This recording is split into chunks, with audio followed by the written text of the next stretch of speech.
Hey, how's it going? How are you? Welcome. We're going to look at some more comics tonight. This is another completely random stack. It's a pretty thick stack. So I want to try and keep this to like about a 30-minute video. Uh, so we're not going to look at every book completely closely, but we're gonna go through. We're gonna look at stuff. This is a random stack. This came off of three shelves on a magazine rack that were in the hallway, and I just randomly grabbed what was there. It all feels old. It all looks and feels old, so it's going to be older stuff. This is Target Comics. We're going to open this up and look at it on the inside for sure. This is an anthology title from the 40s.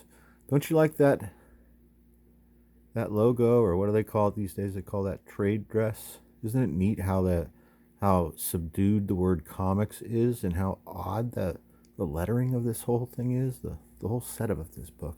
This is going to be one of those like 60-page comics, or like 52 or 64 or something, for 10 cents. Yeah, right there.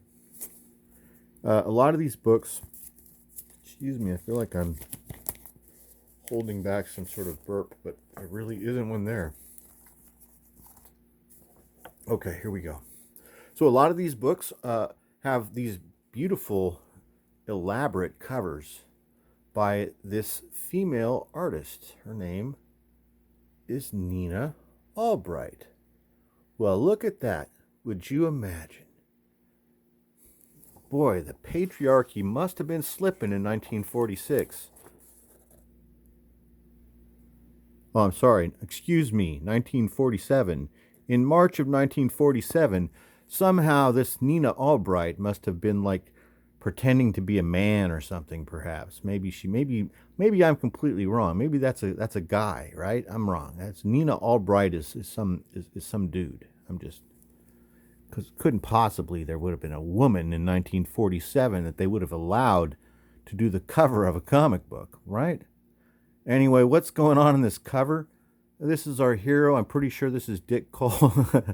Dick Cole. I think this is Dick Cole. We're going to have to open up and look inside. This is a harrowing situation. How did this little kid get way out here on this sled? And he's still on the sled, like the sled is going to go somewhere. First of all, that's the funniest part. Like, what is he? He's like, okay, come on, any second now. Something's going to happen. How did he get way out here on this sled? And so, let's find out. Is this Dick Cole? No, it's Kit Carter. I'm sorry. All right, maybe we'll get to a Dick Cole comic later. But the thing that I always thought was funny about Dick Cole is that it kind of sounds like Dick Hole, right? So this genre of comics right here is like what I would call like the mayonnaise on white bread genre of comics. So there's nothing bad about it. It's like Kraft macaroni and cheese dinner with nothing, no salt and pepper, just the exact ingredients that are on the box. Wow, look, more Nina Albright. Boy, can you imagine they let a woman draw a comic book in 1947? Um, so this genre is like very odd. It's like this. It's so above the board and it's so hard to explain, but it's a lot like this, like the Cadet featuring Kit Carter. So the main character in here is a cadet at an all boys boarding school, and he's like, as always, okay, he's a badass. He's got a group of friends, but his best friend is going to be this wormy kid right down here with the glasses, and there's all kinds of great stuff in here. Look at this. This is where Stan Lee got the idea for that stuff he was doing in the 70s. Remember where he put the ads down at the bottom of the pages? Except here in Target, they were actually trying to educate kids. They were trying to educate. He's got the bends, I think. Something. Well, what's going on? He's been sabotaged. I'm sick. I've been sabotaged. So I read this book. I'm briefly remembering what's happening here. I read this about 4 years ago, I think, when I first got it. Speaking of which, this is a comic from 1947. Are you looking at the condition on this? So about 5 years ago or so, maybe longer. Maybe I'm wrong. Could have been 10 years ago. This stuff was even cheaper than it is still now. I mean, this is not a really expensive thing. Nobody wants this stuff. This is an odd title. Like National Lampoon used to make fun of this stuff. When I was a kid, I read National Lampoon making fun of this genre, in particular making fun of Dick Hole, right? Like what was his name? Chris Miller would write those stories. So Chris Miller would make fun of this stuff by setting his weird, demented, sexy stories in this exact same type of world, right? So anyway, it's fun, it's interesting, it's unusual, it's trippy stuff. Here's Gary Stark by Don Rico. So this is really cool art. That's one thing I can say about Don Rico is I like the style. You guys see the style? So once again, even so, what is the imprint here? Who published Target? Because I want to talk about the quality of this book. Robert D. Wheeler. Address your mail to Target. I mean, all I see is Target. That's strange. I don't see like the company that made this.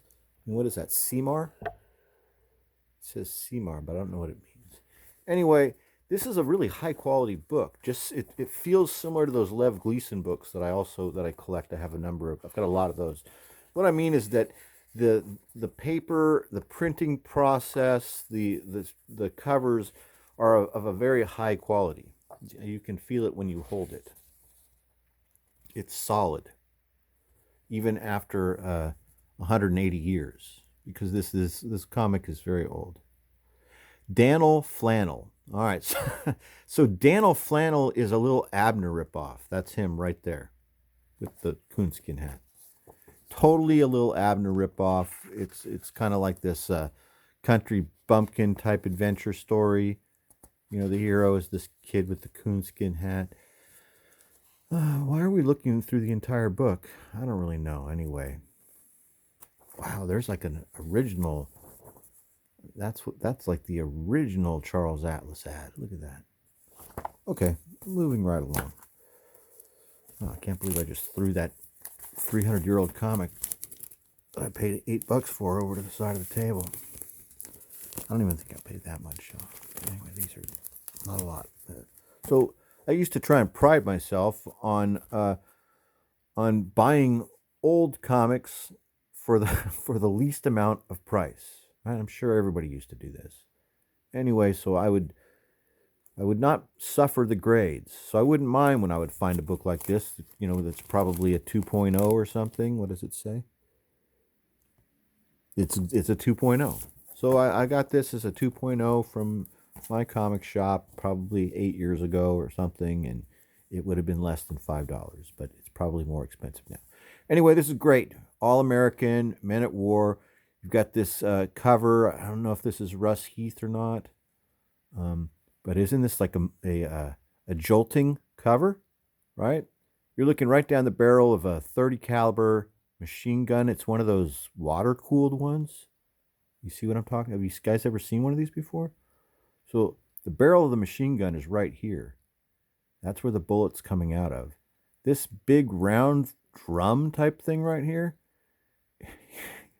it's hollow and it's filled with water.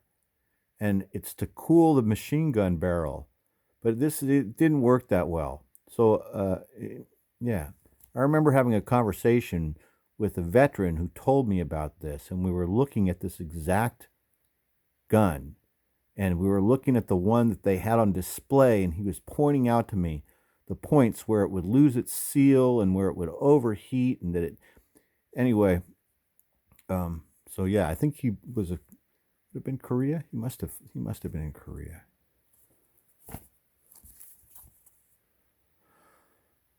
Yogi Bear has carved himself into Mount Rushmore.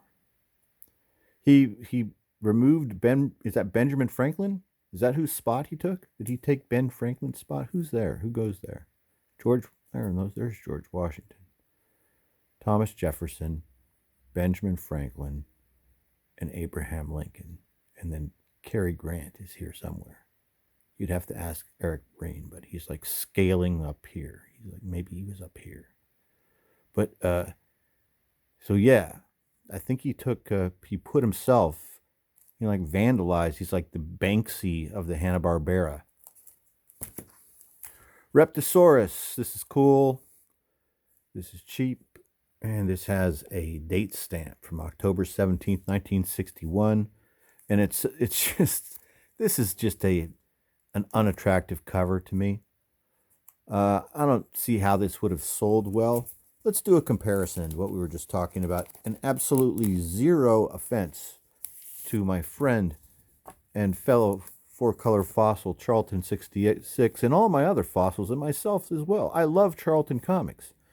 But there's a difference in the feel of this comic and that Target comics that we just looked at. And not only is there a difference in like 15 or 20 years between when they were made, and then they're still both 10 cents. That one was from 1947, and this one is from 1961. 57, so no, 14 years.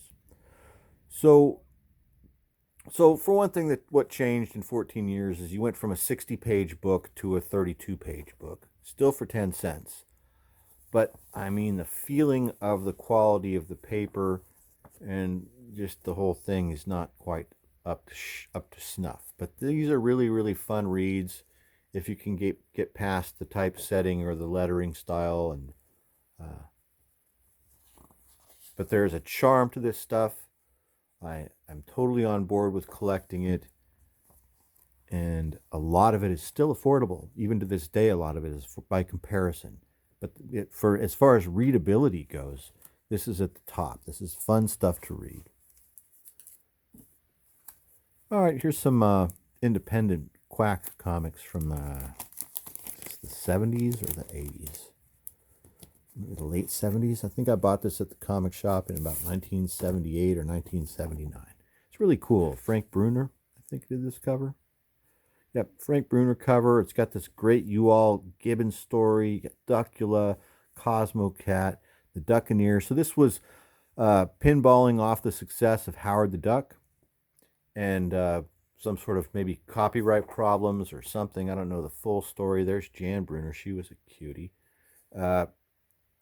But Frank was very talented. This is really cool stuff. If you can find this, just get this. It's great. Go ahead, buy Quack. It's really good. There's all kinds of cool backstory, backup stories in here. Here's U-All Gibbon by Shaw. Is this Scott Shaw?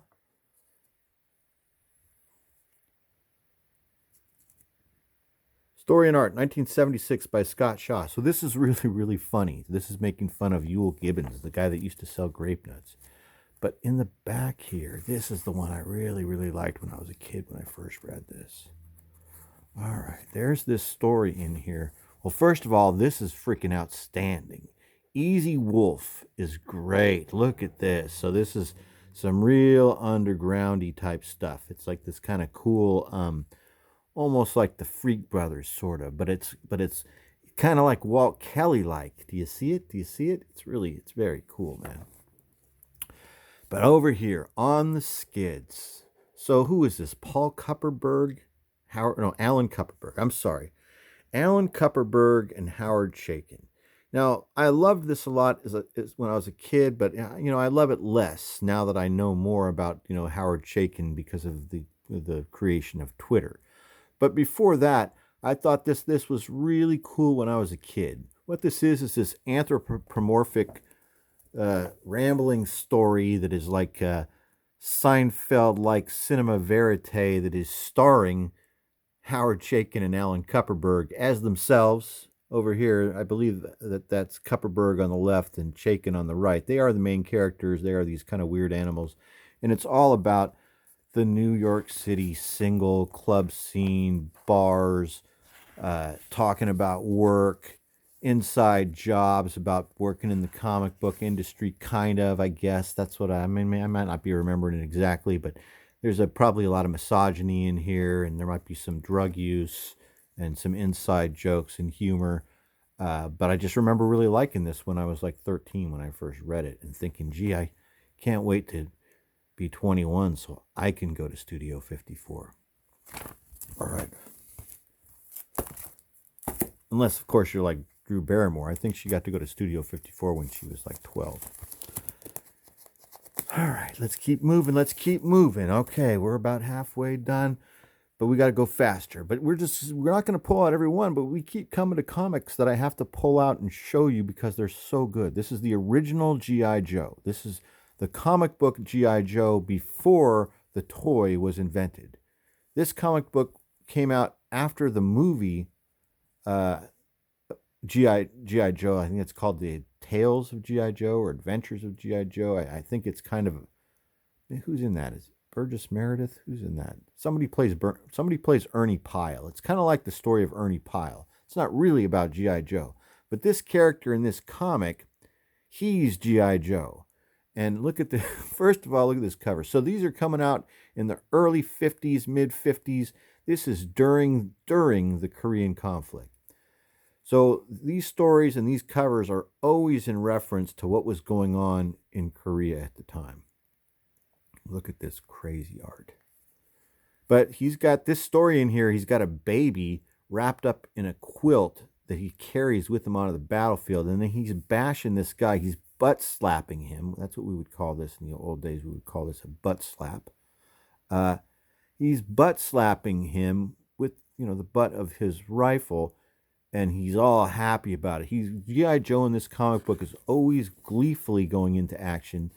And there's always humor in here. But it's kind of a dark humor. This is not a child's comic book. Not a child's comic book. But I mean, aren't they all? They all are. But this is, I don't know. I don't think most 8-year-olds would be attracted to this. I wouldn't have, I don't think so. I wasn't reading this type of stuff when I was little. But this is for grown-ups. Are you looking at all the word balloons and everything? And it's very adult. It's also really, really cool. It's really good. I can't really even tell you how much I like the original G.I. Joe. Very good. All right, here's where we're going to go faster. We're going to look at these, and we're not even going to stop and open up and look inside because everybody knows what's inside Casper's Ghostland. It's pure joy. It's pure fun. It's pure joy. This is one of those giant ones, like 64 pages for 25 cents. Giant Harvey Comics. These are also, as well, can be found for inexpensive prices. You can usually buy one of these for less than the price of a brand new comic at the comic shop. We're going to pull this out because it's got that stupid sticker on the front of it from mycomicshop.com because we want to look at this because it's got a German Nazi officer on the cover. And it's really cool. Okay. Fightin' Navy. It's another Charlton. This one feels brand new. I love when they feel like this. Can you see the sheen on it? It's got a teeny bit of spine roll, but other than that, it's got not a teeny bit. It's got a lot of spine roll. Got a lot of spine roll. But other than that, it's smooth. Very, very smooth.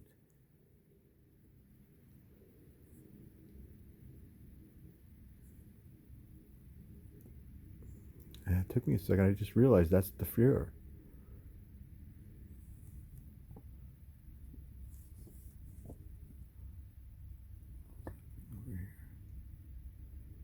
Oh, he's a U-boat commander. He just sunk one of our boats. Vonderhawk sinks 100. Vonderhawk. He looks sinister. That scar over there. He's got a patch. The eyebrow. He plays the part all right. Let's open it up and see what's inside. Okay. It's a war comic. All right. Okay, what's going on here? This is a Dell Tarzan. Pure joy. That's what's happening here. Just, but we're going to open it up because we're going to look through real quick so I can show you the beautiful talent and work of the artist Jesse Marsh. So, it's a great cover, right? Tarzan's swinging through the jungle, and he's got these chimps, and they're all having fun. They're all around him. At this point, Tarzan is in the movies, played by this actor named Lex Barker. I think I got it right. I think the actor's name is Lex Barker. So, like every other month, they've got him on a photo cover, and then when he's not on the cover in a picture, they've got his likeness painted into a painting of Tarzan. His head looks a little big, but that's supposed to be Lex. Okay, inside here.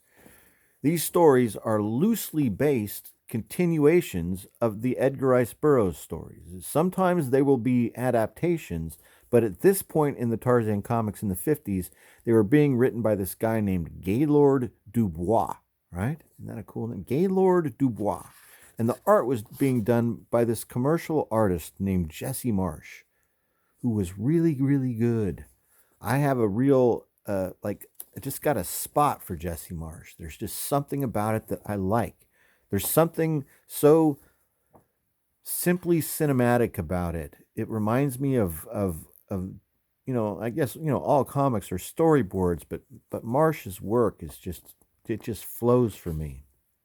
So he really used, you can tell that when you look at his work that he used life models in these comics. You'll be able to see different times in different positions where he's drawing people that you can tell that he was actually drawing from photographs of people, like in different positions, in my opinion.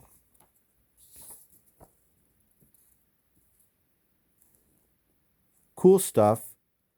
There's usually 2 or 3 complete stories in here. This is a Dell comic, so there's not even any advertisements in it. It's also filled with illustrations that are educational. He's always got this educational stuff going here. And did I mention that they're pretty inexpensive? So once again, this is stuff from the 50s that can still be bought at a reasonable price. There's a Roy Rogers comic that's really beat up. We're just going to pull it out and look at it. Roy Rogers as well. This is a beat up copy, but this good stuff that can be found at an inexpensive price. And a lot of these early Roy Rogers by Dell, like this one right here, might be. Sometimes I got to look closely, and then also I have to just check on my comic shop or other places on the internet. But a lot of these early Roy Rogers have John Buscema stories in them. John Buscema drew for Roy Rogers. Okay, I read this. I read pretty much all this stuff has all been read by me already. I read this a couple of years ago. This is the Dell life story of Dwight D. Eisenhower, and it's pretty good, man. It tells the whole life of Ike. This is an Atlas title. This is the comic company that would become Marvel Comics eventually. But at this point in the 1950s, they were Atlas. And they had this war title called Battle, which was also being produced during the Korean War. And so the stories that are in here, I think this is is that a Don Heck cover? I'm not sure. Anyway, beautiful lighting on this cover. So the stories in here reflect the political climate. So they're about Korea, because the Korean War was what was happening. This is also a Dell. This is a Dell Walt Disney Old Ironsides with Johnny Tremaine. This was a Disney movie, right? Was Johnny Tremaine a Disney movie? And I think it's a fictional story based on factual events, if I remember right. I think he's kind of like the Forrest Gump of the Revolutionary War, but he's not special. He's a regular kid. Anyway, he's always at all these places. Like, I feel like he was at the Boston Tea Party, and he was at other places too. I can't remember where. Anyway, this is a really cool cover. Beautiful, beautiful, beautiful, beautiful. This is a great way to learn about American history at an inexpensive price. It's also a really fun thing to pass on to your kids or your grandkids, because they can learn a lot, and they got history in their hands. This is some weird, inexpensive, cheap comic book from the early 60s, Billy and Buggy Bear, If I remember right, the art inside here is terrible. This is a Harvey comic, I think. I think this is Warfront by Harvey. This is, the same company that made Casper. So in the 50s, the same company that made like Casper and Wendy and Richie Rich.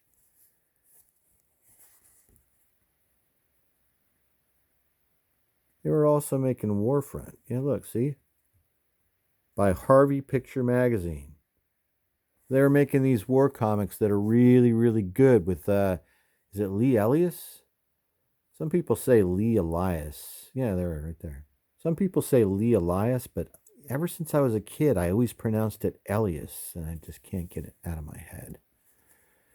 Anyway, he used to draw in the I think the Invaders, the Marvel comic The Invaders in the 70s. That's where I first became familiar with his work, and I always liked it, even though it's an acquired taste, and not a lot of people like it, but I did. So once again, not a kid's comic. Not a kid's comic, even though it's Harvey. Look, it even says True War Exposés.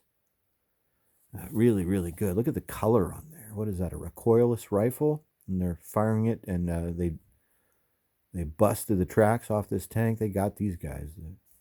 Well done, man. Well done. Bill Battle. Really like this stuff as well. More 1950s war comics. This was a really short-lived title. Like, they only put out like 4 or 5 issues, and they're kind of expensive. That's why the ones that I have are in poor condition. But I still have them. And this is a humorous stuff. Humorous. It's kind of like that G.I. Joe one, except it even has more humor in it. This guy, Bill Battle, the main character here, he's a real character. Oh, this is put out by Fawcett, the same company that did Captain Marvel, Nyoka the Jungle Girl. They were very popular, very, very popular. Because of all the Captain Marvel titles, Fawcett was maybe the top selling book, other than DC at that time. This company was huge. Fawcett was a big, big company. Anyway, Bill Battle is humorous killing. He does a lot of killing, and he does it with jokes. He likes to kill the enemy, and then he likes to smile and crack jokes. And it's pretty good stuff. I love Bill Battle. They all have these kind of like artistically enhanced photo covers. Every single one that I've ever seen. I think all 4 or 5 issues are photo covers. Pretty cool, huh? I like how it says it ain't always hell. What does that imply? Because it's like war is hell. So is that implying that it's not that bad sometimes? It kind of is. That's what it's implying.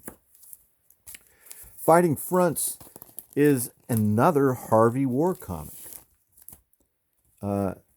Is this Lee Elias again? It looks like it. Yeah, it sure is. So again, just another beautiful, talk about an explosive cover. Look at that. Fighting Fronts.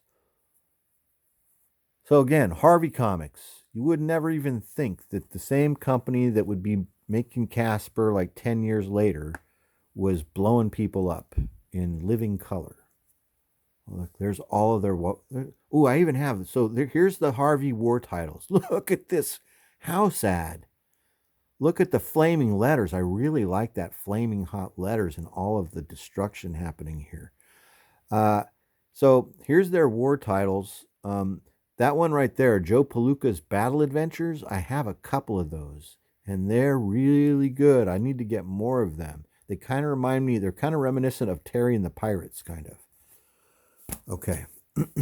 Boy, Harvey did good war comics, didn't they? Buccaneer. I believe this is a reprint, you guys. This is some sort of reprint of see, that's IW. This is some sort of reprint from earlier pirate comics. That guy kind of has a Jack Kirby-like visage, doesn't he? So in here you just got pirate stories in here. With some boobage. Immediate boobage. Okay. I like this. This is, I know that I read this when I first got it, like 5 or 10 years ago, but I should probably read this again. I like the panel work in here. There's got to be one more.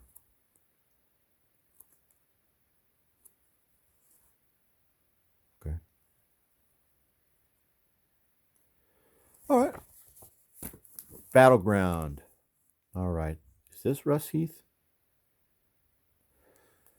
So this is I almost said DC. This is Atlas. So this is an Atlas war comic. Once again, the company that would become eventually Marvel at this point is Atlas, and they're heavy on war. They got a lot of war. They got a lot of giant monsters. I think they got romance too, but no superheroes.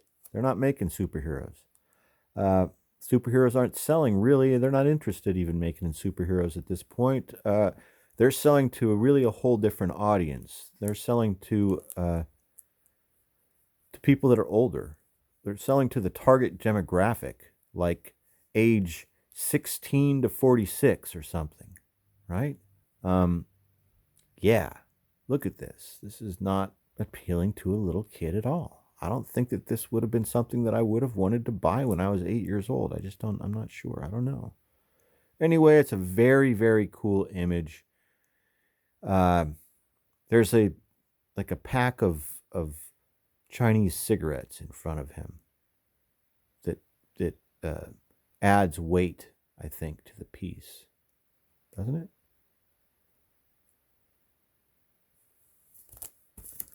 All right, last book we're looking at. Great, we're at 31, almost 32 minutes. This will be the last thing we're going to look at. It's another Atlas war book.